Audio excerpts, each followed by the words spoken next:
Yeah, so they passed it. That's the breaking news. And what are we supposed to be surprised? I guess some people are, if you believed the breathless articles that have come out over the past 2 to 3 days that always come out before Donald Trump and the Republicans try to do something devastating, implying that, oh no, don't you worry, there are principled conservatives or principled moderates. There's renegades and independents in the House or maybe in the Senate. Maybe Josh Hawley will vote against it. Oh, Lisa Murkowski and Susan Collins coming in with a steel chair. Every single time there's that same coverage, that same fake confidence that maybe somebody will have a spine or a backbone or morals or an ideology or the slightest bit of empathy or compassion for their constituents or for their kids and their grandkids who will have to live in this world governed by our government, which is going to be utterly financially devastated as a result of this. Their constituents, I mean, how many people did they just consign to death because now they won't have the insurance that they need? Consign to bankruptcy and financial ruin.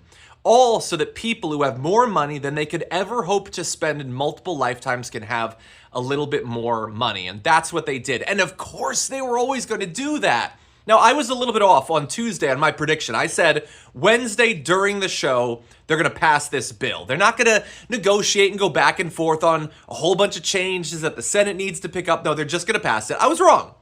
It took till slightly after the show on Thursday. But in the end, they did it because they were always going to do it because regardless of the many other terrible things that this bill includes or previously included and then was taken out by the Senate parliamentarian, it includes trillions of dollars being redirected to their donors.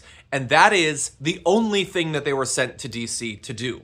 That is the only thing the Republican Party has ever been sent to D.C. to do. That is why under George W. Bush, they gave trillions to billionaires. That's why under Trump's first term, they gave trillions to billionaires.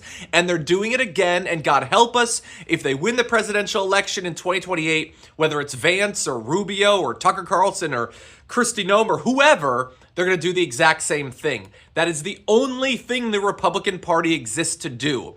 And they will F over their voters time after time to get it done. And why wouldn't they?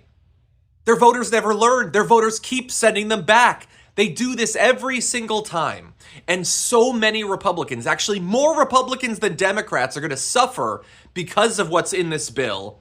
And they're not going to care. Partially, they're not going to know. Fox is going to lie to them. But to the extent that people like me and others try to teach them about this, they're not going to get that message either. And they're going to suffer as a result of it. God damn, is this effed.